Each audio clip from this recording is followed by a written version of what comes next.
محدش يضحكني. حاضر. رز احمر بالبطاطس، تالوا بقكم. بصوا الحلاوه، بصوا يا قلبي يا قلبي.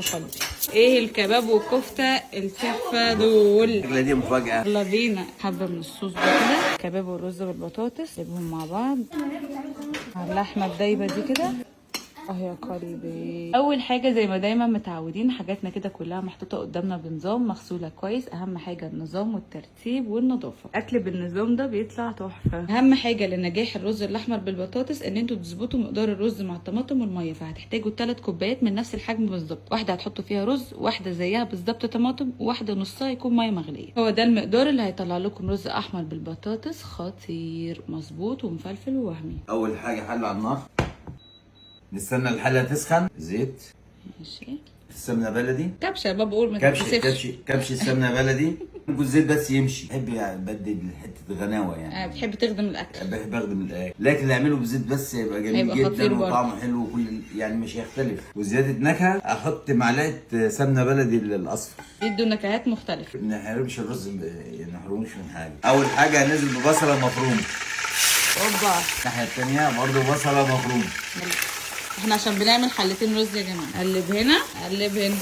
هنقعد نقلب في البصل لحد ما تدبل. يعني ايه تدبل؟ يعني تكون طريه ما تقرقش في بقنا واحنا بناكل. وتغير اللون بس مش اللون بقى يبقى دهبي غامق وكلام من ده، لا عشان لا. ده هيأثر على الرز في لونه. وهننزل بالطماطم. يلا بينا.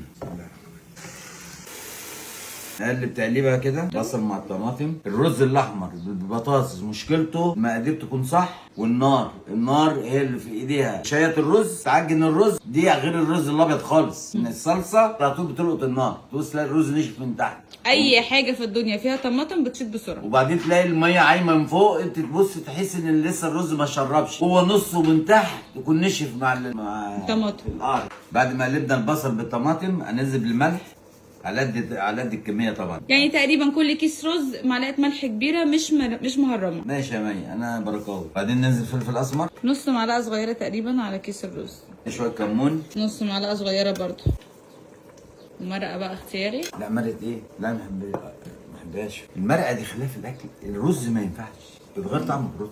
ماشي. حط واحده هنا وواحده هنا، مرقه اختياري عشان ايه الاستاذه مي ما اقدرش يعني. راح قلبي والله. اديكم معلومه، مي داخله العنود عندي. أيوة. دلوقتي يعني دلوقتي بابا ودلوقتي اخواتي ودلوقتي العيله كلها مدلعت الحمد لله. اخر العنقود زي ما بيقولوا سكر ايه؟ معقول. يعني ربنا يخليك. مش هوصيكوا تاني ويخليكوا ليا. الرز اي رز بصلصه اهم حاجه النار وظبط المقادير. ودلوقتي هنبقى نغطي وهنستناها تكون داخله على التسبيك، مش تتسبك. لا تبقى داخله على التسبيك، وانا نغطي برضو وتبقى داخله على التسبيك. يلا بينا. بابا في حاجه ثالثه انت نسيت تقولها عشان الرز الاحمر ما يبصش. تقليب. التقليب الكتير بيضيعه. ما تقلبوش كتير، التقليب هيخلي البطاطس يعجن مع الرز. الطماطم هي خلاص داخله على التسبيك، ننزل بقى بالميه المغليه. زي ما مي قالت لكم على المقادير بالظبط كده. ونغطي. ننزل بقى اول حله البطاطس بتاعتها غلوه واحده، وننزل بايه؟ بالرز على طول. غليت اهو كويس.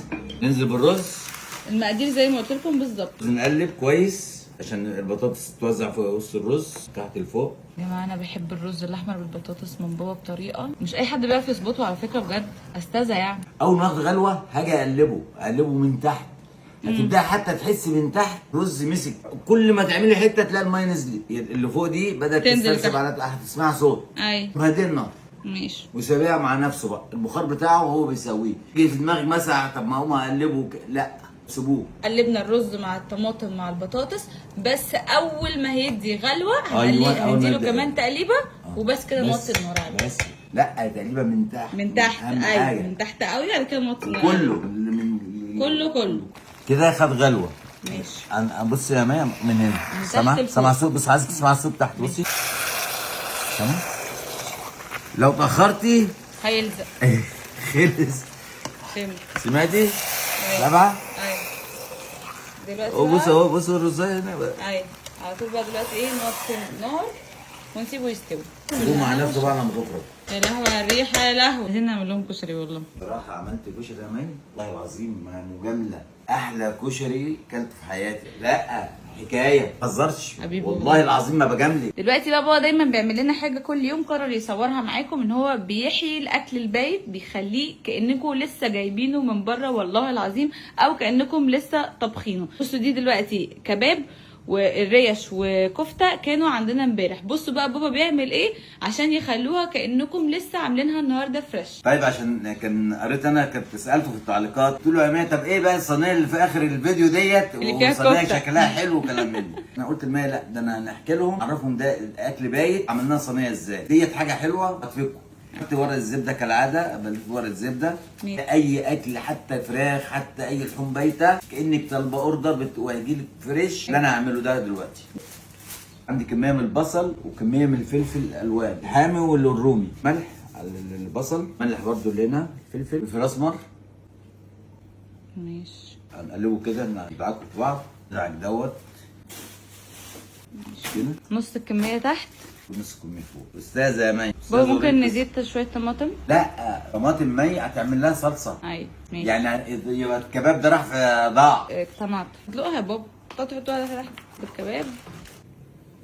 طب حد عنده كفته نيه وعايز يعمل النفس ديت، يدخلها في الفرن تاخد تشميعه ويروح عامل لها نفس الخلطه دي ويحطها فيها يطلع نفس حكايه. انزل بقى بالكفته، بعدين نغطي كله الخضار كده نغطيه. انت عارف المشكله دلوقتي في الموضوع الوصفه دي ايه؟ ما خدناش ايه؟ ولا بوسه. ما خدناش ولا بوسه. روح قلبي. نقفل بقى دلوقتي، نقفل كويس كده، ما يبقاش داخلها ايه ولا الهوا. ندخلها على الفرن. ايه يا بابا الجمال ده؟ لا لا لا لا لا، ما شاء الله ما شاء الله. ايه يا بابا الكلام الجامد ده؟ اه يا قلبي، اه يا قلبي.